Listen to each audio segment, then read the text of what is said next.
Hi there. This is the Intellify live broadcast standard operating procedure where I show you tips, tricks, techniques, and tactics to help you love a career in telecoms. Thanks so much for joining us. I know you've got a lot of things to do and you're busy, so I really appreciate you taking the time to be with me here today. I hope you enjoy the topics that we cover. I hope it's helping you improve your game. And as always, if you've got something you'd like to talk about, if you want to suggest a topic, or if you have something you're working on, a report or a model or pretty much anything using Excel with telecoms, how about sending me an email or a direct message and let's talk about it. I'd love to help you if I can, and see if we couldn't share something really practical like what you're doing with the Intellify audience. Okay, today we're going to be talking about chart automation, and the benefit of automation is it just does the same thing over and over, right? I mean, we've baked the automation into our workbook, and every time we do it, we get a very consistent product. In this case, a chart that, you know, if we use the automation, it'll look the same today that it looked last week or last month or last year.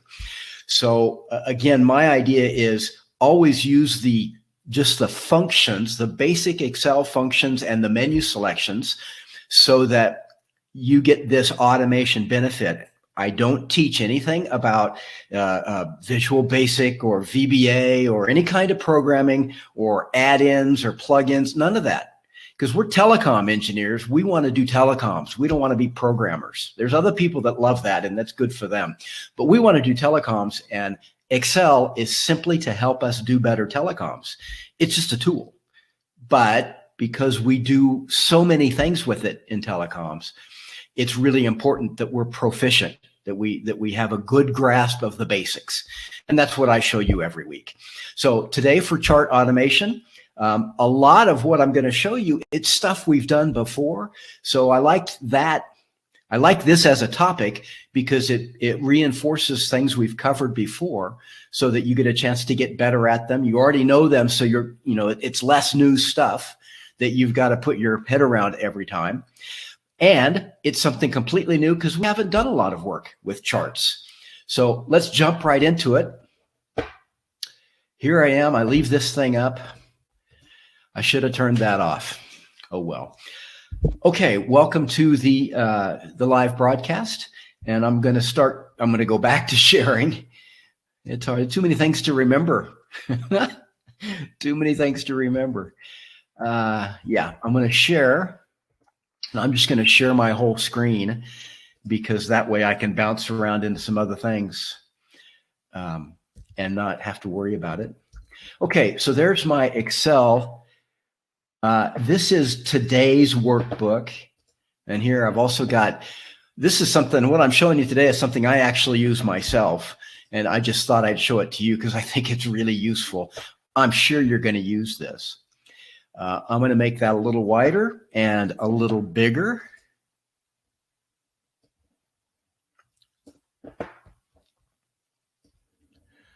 Maybe you can still see me there. I don't know how useful that is, but let's make that a little bit bigger.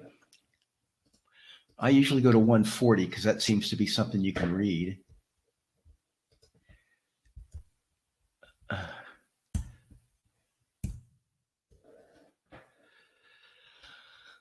It's been really hectic this week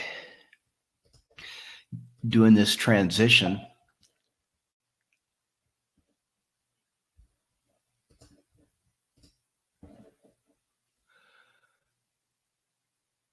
What did I do?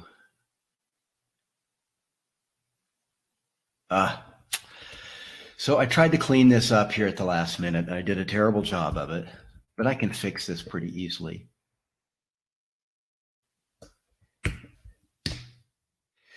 So we're just going to do that, and hope you don't mind that I've cheated a little bit. Yeah. Okay. Last thing, I'm going to sort it because it looks a little more sensible like that. Sort. Yeah, okay. So what I've got here, this is just raw data. This is just a table of raw data. And You can see starting in, well, at the beginning here was September of 2009. September of 2019. I started taking notes, recording the number of followers of some people that I followed on LinkedIn. I just wanted to see how their growth was progressing, how many followers they were attracting. Because some of these people, you'll recognize Dean Bubley.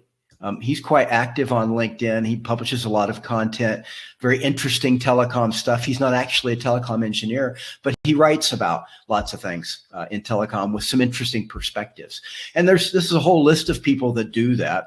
And I just wanted to track their growth over time. So as an example, here's a chart. This is for me, and the red columns that's my growth rate percentage over here on the right-hand side. And the blue line is the absolute numbers of followers I have on LinkedIn. And you can see it's growing not very fast. I don't publish enough content on LinkedIn. I do the live broadcast and I do the free webinars, but this is not enough to attract a lot of followers. That's fine. That's not important for me. I'm just happy I get a chance to help you out. So this is the chart that I wanted to be able to produce. And you can see here, boy, that's not good. Let's get rid of that. You can see here, here's that list of followers I've got. And I just wanted to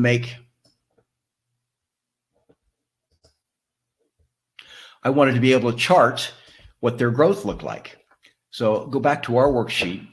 So we're going to follow the normal process, and we've talked about this many times. So let me recap. Again, you start with the raw data, and you add the synthetic fields, and you may not always need to use synthetic fields.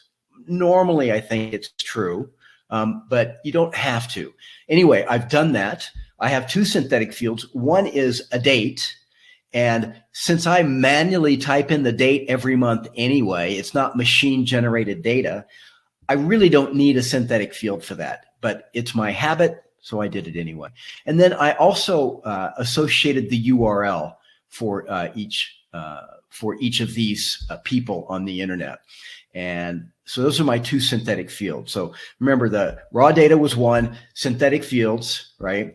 And then if I jump to current, I need my notes.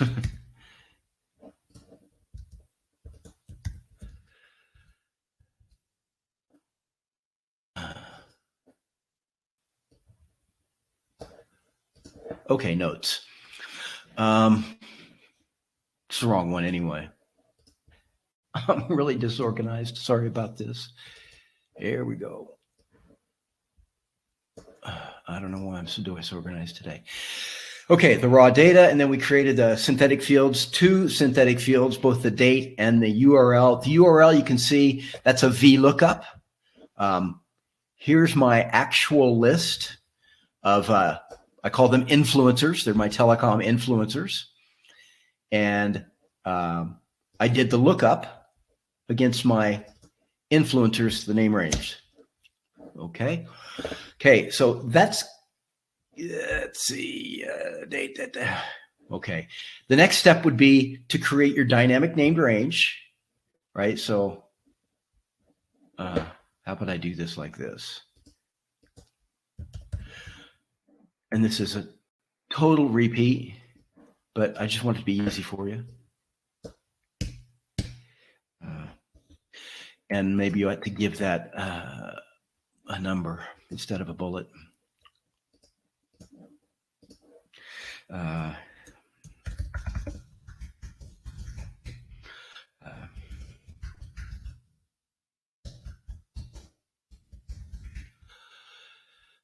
Oof.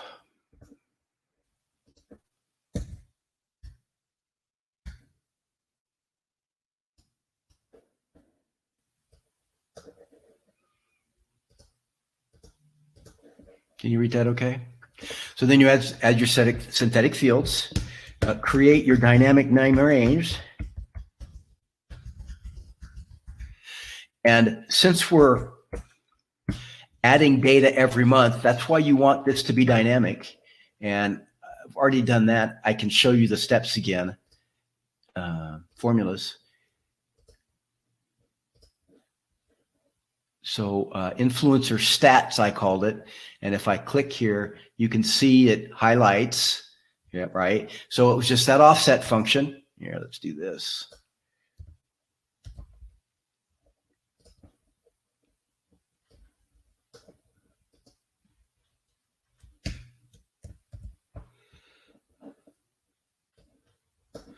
There's the offset function that creates the dynamic named range. Give ourselves one more space.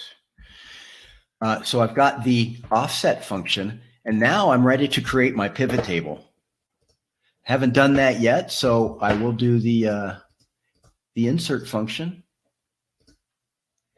And that was influencer stats.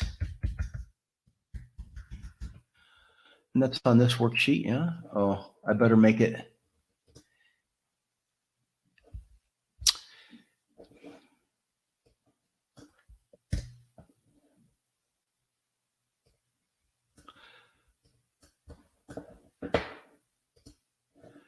A1. Okay, that better sense. So there's my pivot. I guess we better zoom this in a little bit too. So I wanted my name, that was the influencer. And then the month I put in the column. And then lastly, the count, the sum of the followers. For each month, there's only one entry, but you do sum, because if you do count, there's only one entry. So you'll get a 1 for everybody every month, and that's not what you want. So do the sum. There's still only one value, but it gives you the actual number rather than the count of cells. Okay, that's what I wanted. One thing I need to do is I want to ungroup my date, because I want it to be a month and year at a time. And by default, Excel doesn't do what I like it to do. That's just me.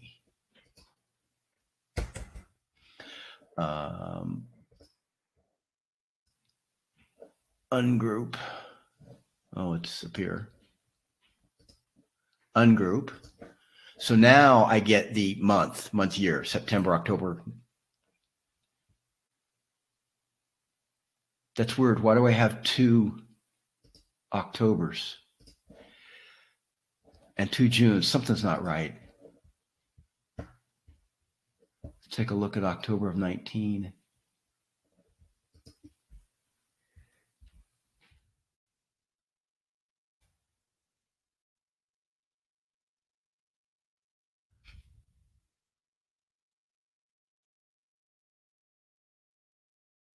Not clear for me. Well, anytime you want to check out a pivot table, so I got a bunch of them that are like that.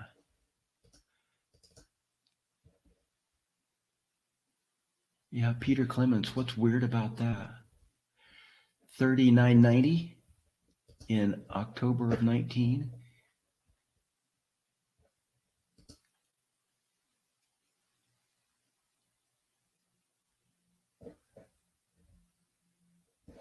Not clear for me why that does that.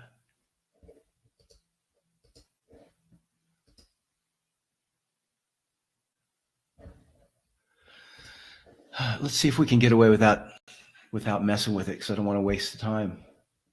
But it's odd. It's like 10/19/19, and this is 10/1, and this is 3/20 when it ought to be 3/1. That's really bizarre.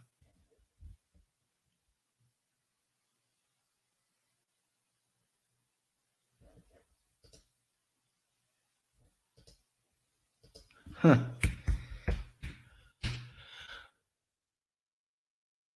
Did I do? Interesting. Well, that one will go away. it looks like when I entered the data, I made some mistakes. And originally I had a synthetic field that got me past this. But that's just bizarre. That should be getting overwritten each month.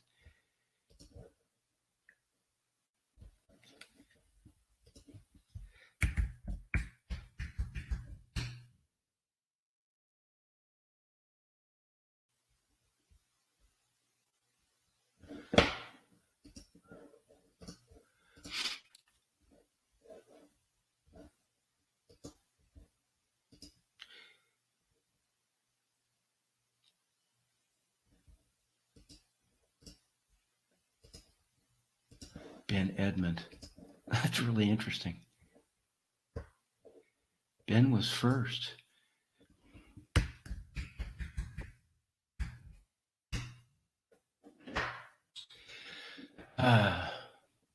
See, it's easy to make little mistakes that are kind of hard to figure out. And this is June 20th. I just entered them badly when I typed them. Ibrahim in June of 2020.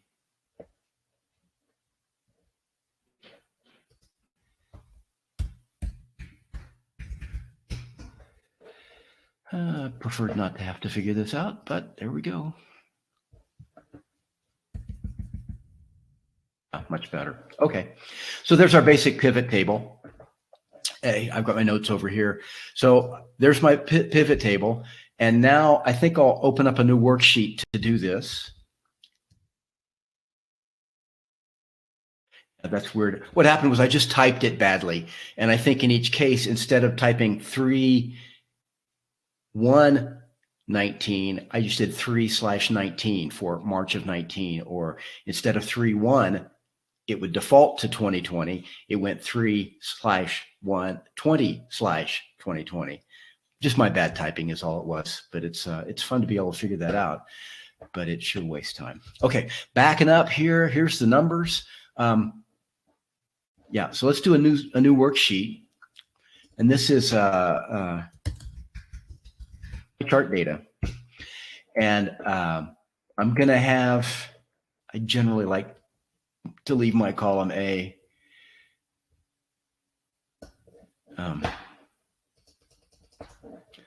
So let's see, name. I have to look over here and see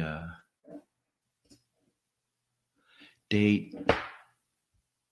That's not what I want. Yeah, date, followers, date.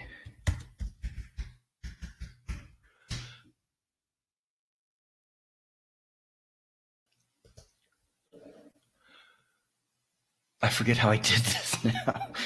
It's going to be a long day, Mario.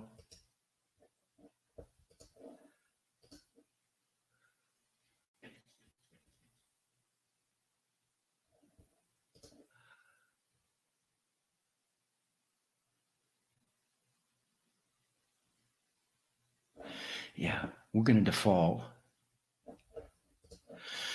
Okay, you'll remember that we did, I usually have this, right? My config worksheet. I don't think I'm going to do that this time, though. So let's just do this. Yeah, growth and ads. Here's my headers. And then my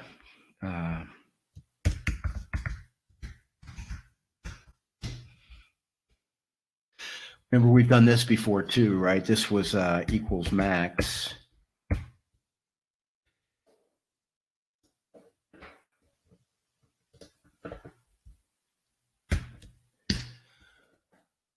And I got to format that so it looks like a date, right?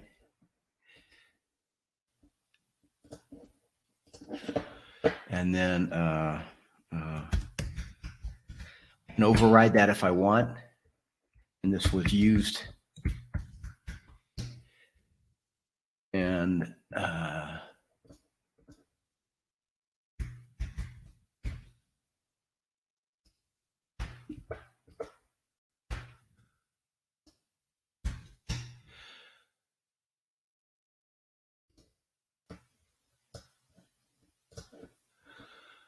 Okay.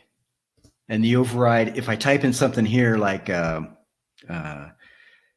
December of 2020,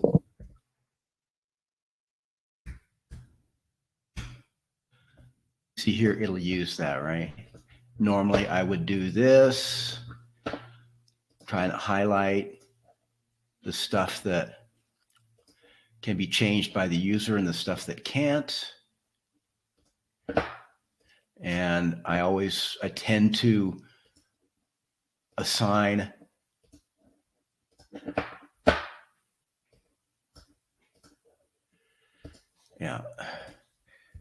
and this is my named range, the used date.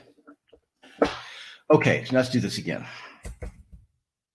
So this is the date, right? Is going to be equals date, year,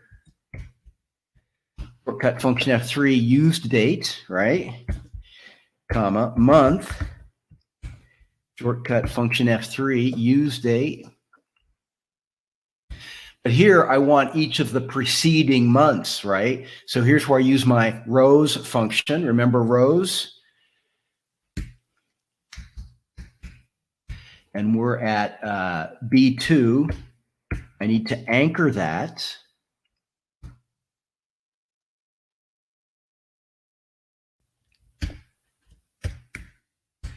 And then add a 1.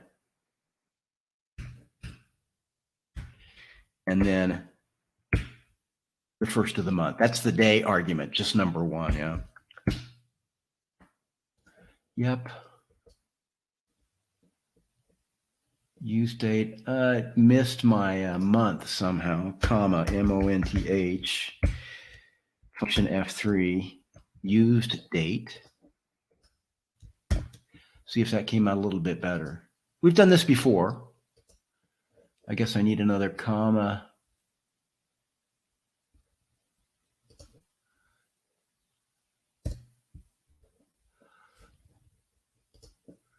Yeah, okay. I think I'll format that differently, though. This would be appropriate for what I'm doing, right? And you can see it's got the rows argument. So if I fill down, I just do it like that, yeah. I get 12 months, the trailing 12 months. And that's from December of 20. Yeah, that's just the, so if I override this, that'll change the latest date. Excuse me, the most recent date will be February 1st if I just delete my override. And you see it did that. So now I need my GetPivotData function.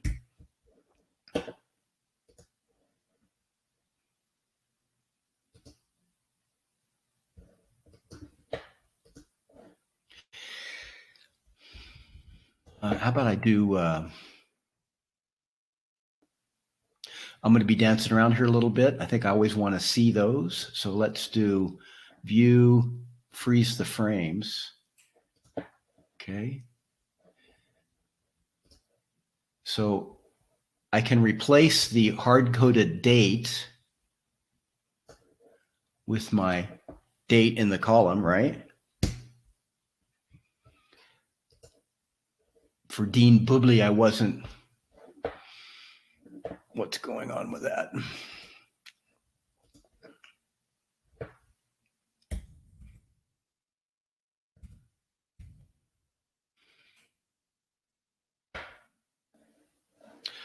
What did I do?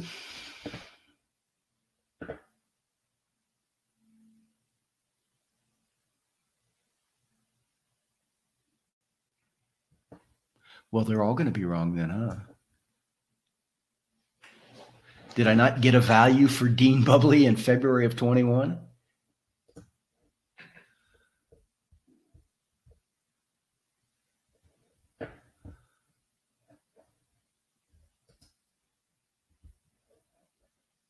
I do have a value for Dean Bubley, so why is that erroring out on me? Something else to figure out, damn it. Oh, same thing I did before. So it's 2-1, 21. Only because it's the same year, I could just do 2-1 and it'll be correct. So if I refresh my pivot, Et voila. Let's format that nicely. Okay, so now the difficulty here is I've hard-coded the name of this influencer, but I've got this list of influencers, right? So how about instead of typing in, well, let's take one, let's make that, break that up. Chart data. So let's say influencer. And this one's Dean Bubbly.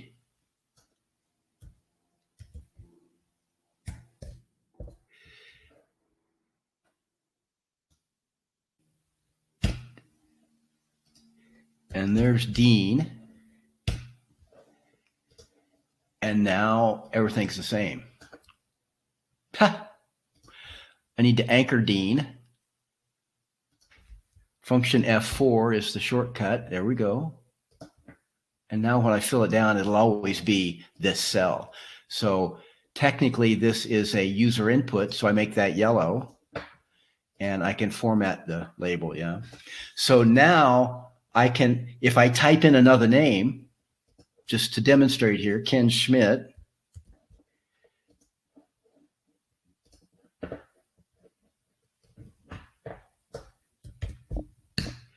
Now you see we have Ken Schmidt numbers. Again, I typed badly. Ken Schmidt. See, we've done it twice now. Now we know what the problem is. Ken Schmidt in February. K Ken. Sure, same thing. 2/1. Anybody else? It was a 2 in 1 month. That was a bad month. Yeah. Well, they're all bad.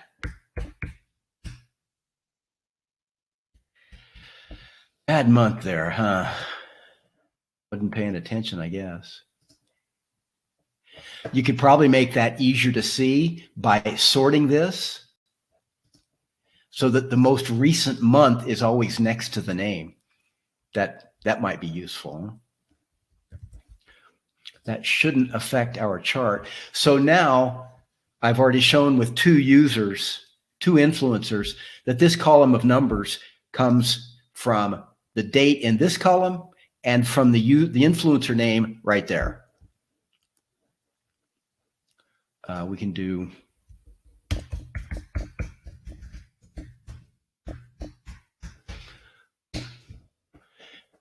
maybe that'll be a little bit easier.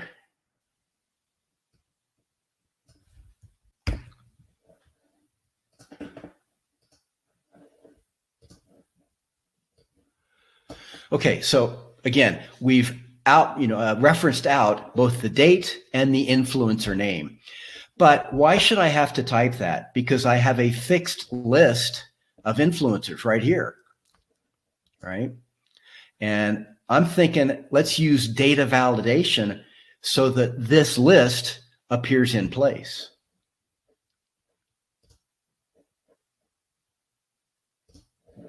So data validation would be the data menu. We've not done data validation before, so this is kind of a new thing.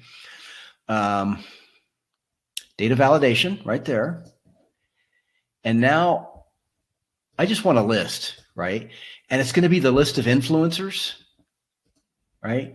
I've already created, yeah, of course that doesn't work. I think I've already created a dynamic named range influencers. Sure, right here, right? This is the whole list. I can't put the whole list in. I just want the single column list of influencers. So, and here I've got, you see the dashed lines, I've got 3 columns and a bunch of rows. I want 1 column and that same number of rows. So there's actually a good way to do this. And let's go over back to here into our data. So since I've already defined a list, I just need a slice of it. That's a great use of the offset function. So the offset function And that first list was influencers. And this was that 3 columns by a bunch of rows, right? But I want the whole thing. So there's 0 row offset, 0 column offset. I want it to be just the same height, the number of rows, that's the height, the same number of rows as the influencers named range. So I can just skip it. When I don't put a value at all, Excel will default the same as the same row size height as the original, as the reference, which is the influencers named range. But now I don't want the whole width. I just want 1 column. So 1 column.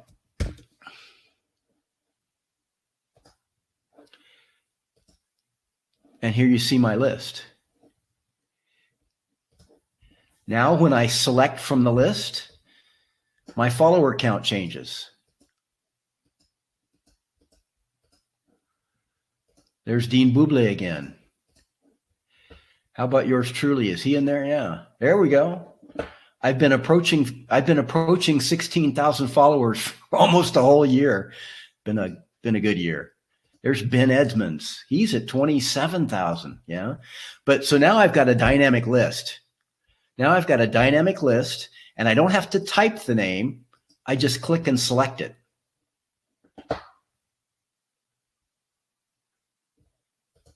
Alan's a guy in Thailand, I know. So everything there there's only really one new thing we've learned there, and that was this data validation technique, right? All the other, let me get back over here. All the other things we've done are normal. The raw data, the synthetic fields, the dynamic named range. We created the pivot. We inserted the GetPivotData. The only new thing we did was this data validation. And maybe the way I did it was new, just using offset based upon an existing named range. That's a good technique. So let's look at it again. Here. So here is the named range.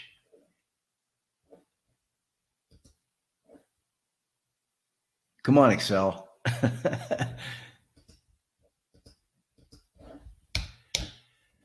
I've broken Excel.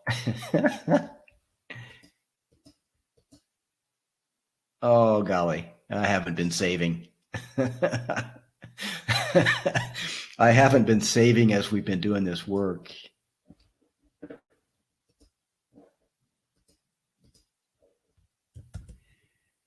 Well, it said it saved it.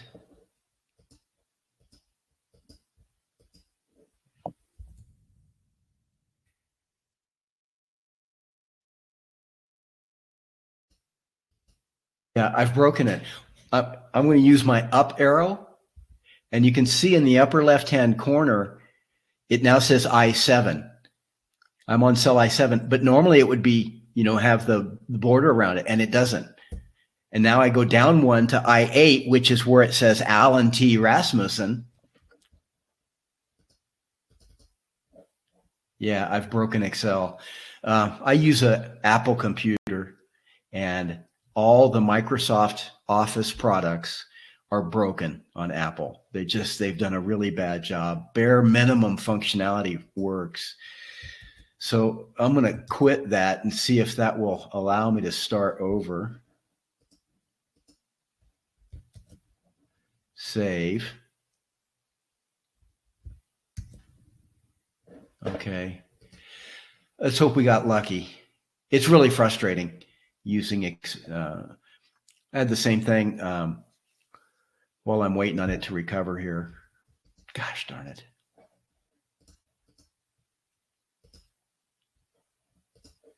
So I had the same issue this week in the office. I put together a pretty dynamic table. Okay, there it quit. I put together a pretty dynamic table, but I wanted to display it inside of PowerPoint.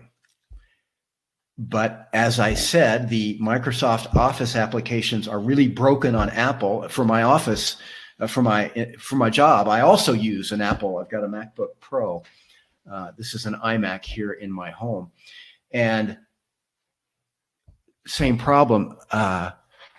If you're using Windows, you can link from an Excel table, an Excel worksheet into PowerPoint, and you can edit the Excel worksheet right from PowerPoint on Windows. You can't do that on a Mac. And you know, we've spent a lot of time with the offset function creating dynamic named ranges. It could be possible that in your Excel table, it's not the same size. It'll have more rows or maybe more columns. And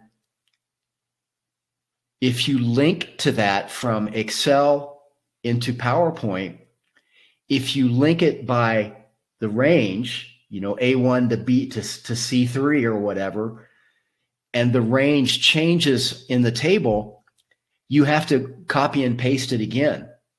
That's even on Windows. The workaround there is link to a named range. Then if the named range changes shape, PowerPoint's still good, but only on Windows. You can't do either one of those things. If you try and do that, if you try and paste a link from Excel into PowerPoint on a Mac, PowerPoint converts it into a table, and it's not linked at all. So that's pretty frustrating. Okay, let's get back into Excel, see if it's going to behave for us for another 20 minutes. So this is mine, and yeah. Okay, and that works. So I always say these are simple functions. We're not doing any, it's only functions and menu commands. We're not doing any programming. Yet still I can break Excel. That's not my fault. That's Excel. That's, thanks, Microsoft. Okay, so what I wanted to do though is I need to make a chart, right? And I can do that. Let's insert a chart. This was, after all,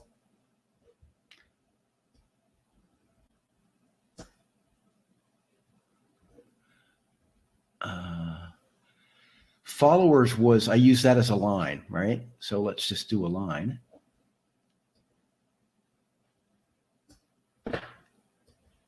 Lovely.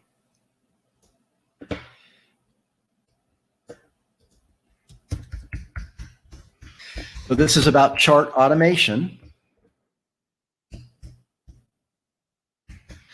So let's automate the title of our chart.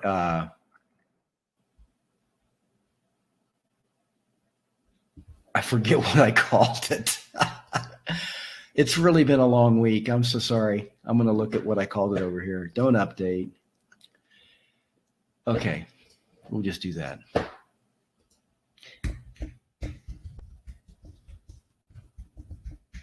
You remember we've done string automation before, so treat it like a formula. LinkedIn followers, and then I'm going to include a space, probably even a dash, and then I can do the ampersand. That's the concatenation operator, so I can add something else. I'm just going to do this, yeah, and then I'm going to concatenate again, and then quote, a space, and how about my date? All right, but this won't work out quite right. You'll see why in just a minute.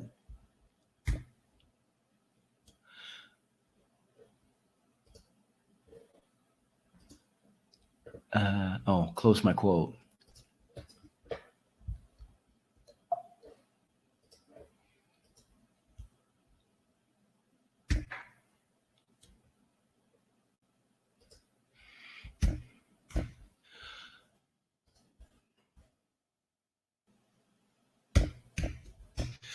This doesn't work out because when you convert to a string, remember for dates, Excel keeps track of dates internally as the number of days since January 1 of 1900. And so that's what that is. 44228 is the number of days since January 1 of 1900. So to fix that, I have to use the text function. Text allows me to give a format. I always like MMMYY.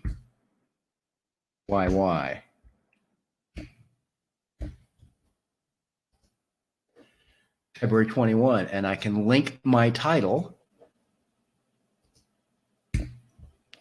to that.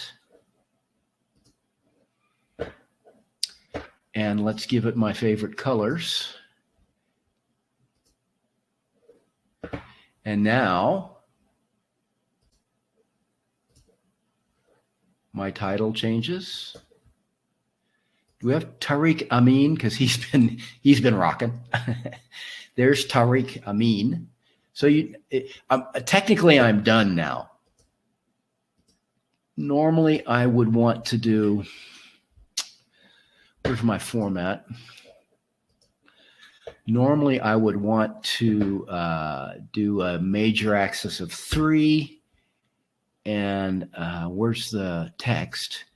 I usually tip this up on its side, 45 degrees. Yeah, okay, there we go. And I'm going to go back here to the axis. I can leave it like that. Once again, I can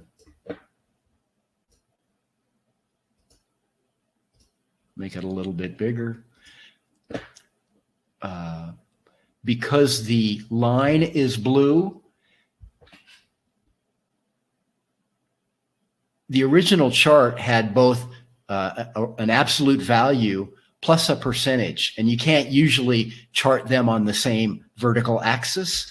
So I prefer to color the axis to match the graphic. So this would be, what's the blue here? Probably this one. Yeah. And I didn't do this, but we can now. But I gotta remind myself how I did it. Growth was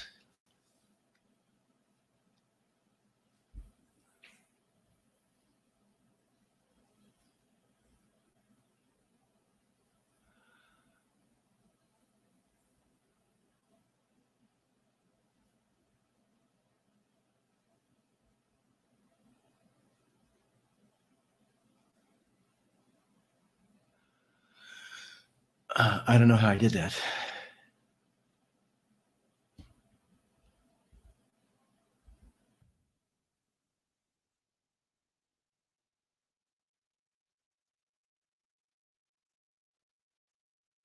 I can see it.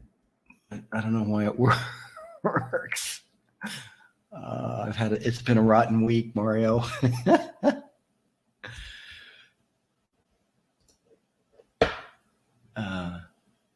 Well, I would extend that down one. The growth would be, oh, I remember now. I remember. So your formula, we did this before. The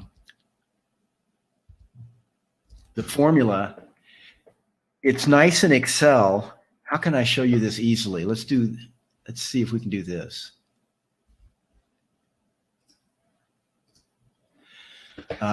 Normally growth would be, let's do typing. There we go.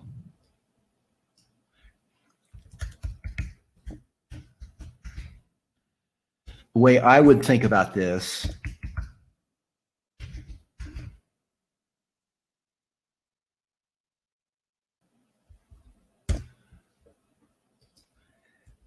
would be like this.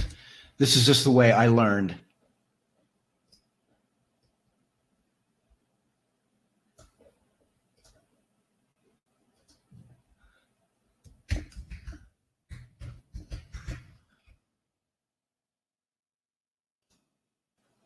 So this is the way I learned to do the math. This month minus last month, that's just the delta, right? The difference between this month and last month divided by last month's value, that would show you the growth or decline month over month. But it's awkward because now you have to enter parentheses. It's easier in Excel if you don't have to do parentheses. So basic algebra, you could convert this to be, it's the same thing.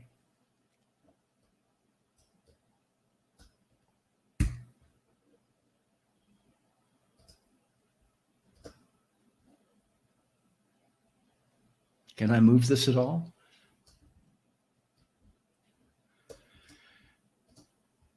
So I can redo it. I go back to 18. That's just hard to read. It's too big. This would be this month divided by last month, right? Did I not get it?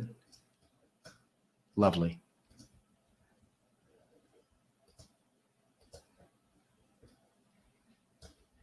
This month, this is just algebra, divided by last month. And then that is a fraction, right? Minus last month divided by last month. That's the same thing as last month divided by last month is 1, right? So the Excel formula would be just this month divided by last month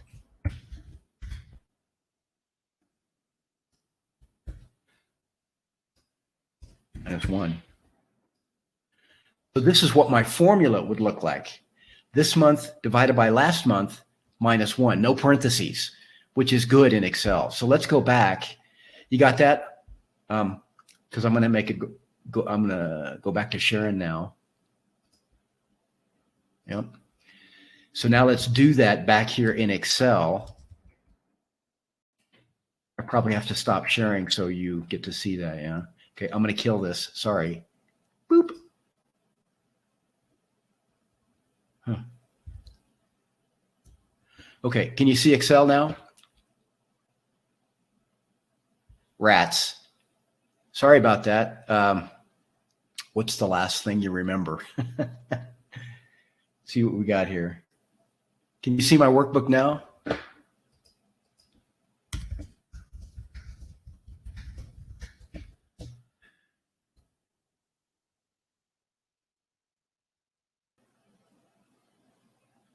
Huh. Were you able to see when I was doing the algebra, just the math?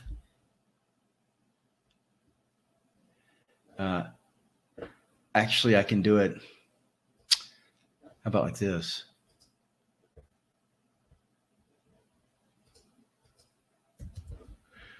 We'll do it like this.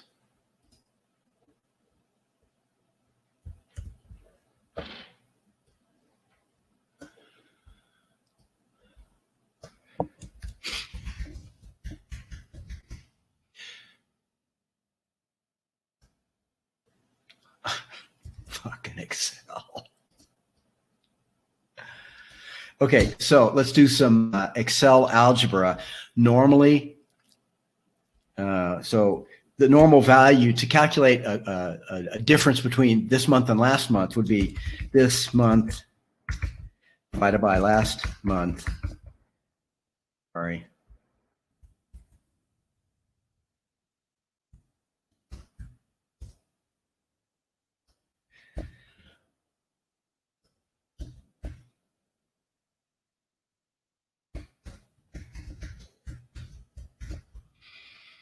So that would be kind of the normal way I would think about it, is the difference between the 2 months divided by the first month, right? But you need those extra parentheses. So it's better in Excel to do it like this. This is your algebra, right? This month.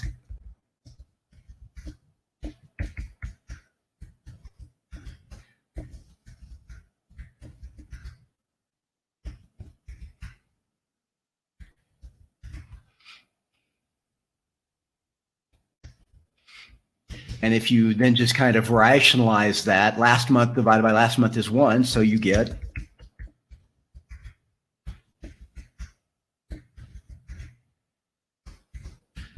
there's your formula, and you don't need those extra parentheses, which is nice in Excel. If you have a lot of parentheses in Excel, it's going to get kind of complicated hard to read your formula. So that's what I did here on this one. That's why I couldn't understand the -1. I should have taken better notes. This is this month's value divided by last month's value -1. Okay, so let's just do that.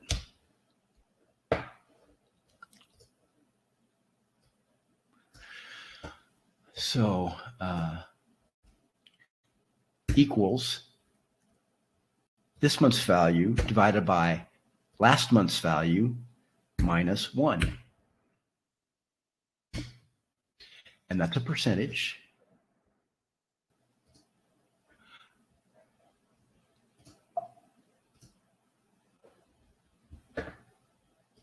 If I fill down, oops, that's I picked it up. I don't want to pick it up. I want to drag.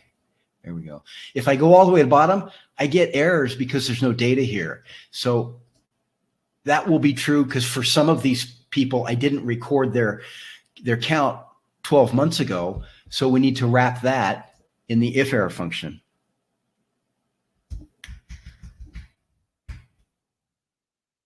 And just show nothing. There we go. So now I can add that to my chart.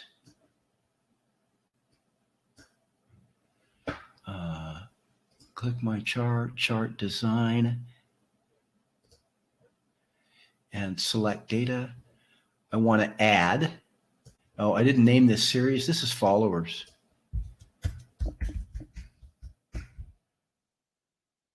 Now I'm going to add a new one, and that is growth.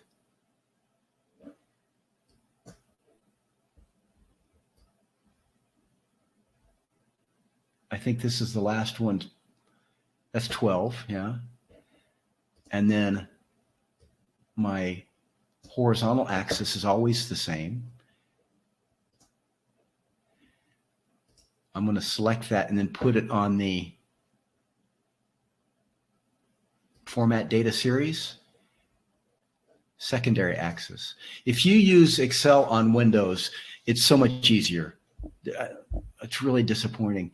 I've got it as a bar chart. There we go. And let's fix that a little bit.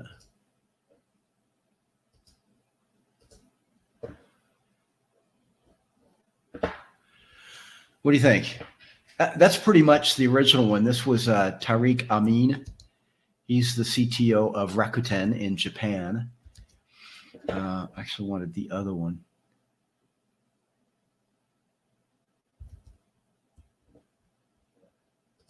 This Lundberg guy, we got to get rid of him. There's Tariq.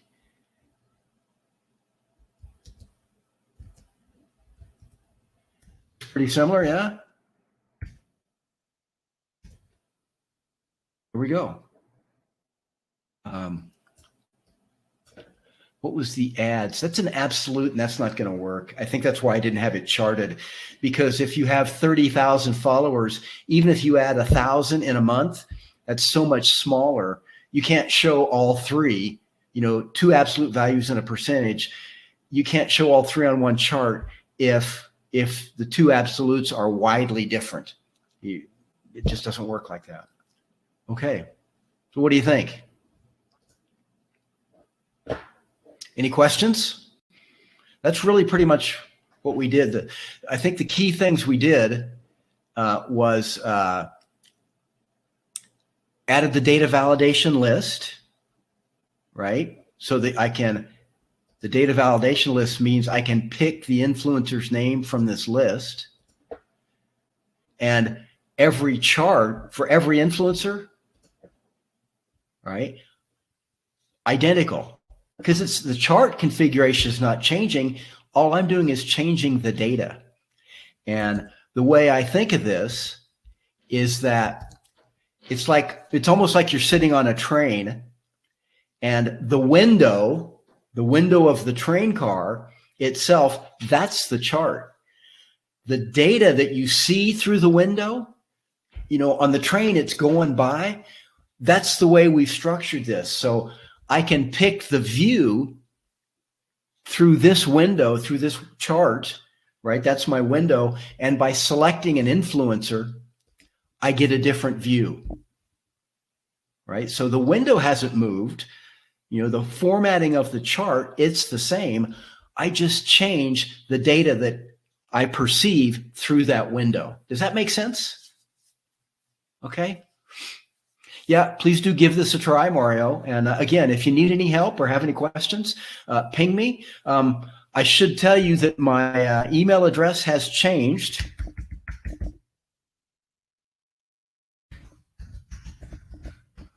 My new URL is intelify.com, and you can visit my website there.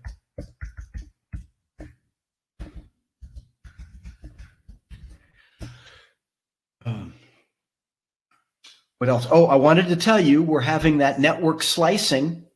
Where did I put that?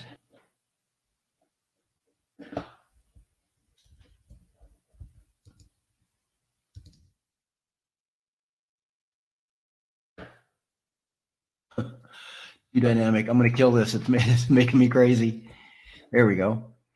Kareem Rabi, here is the URL for the network slicing that's coming up in 2 weeks, the April 3rd.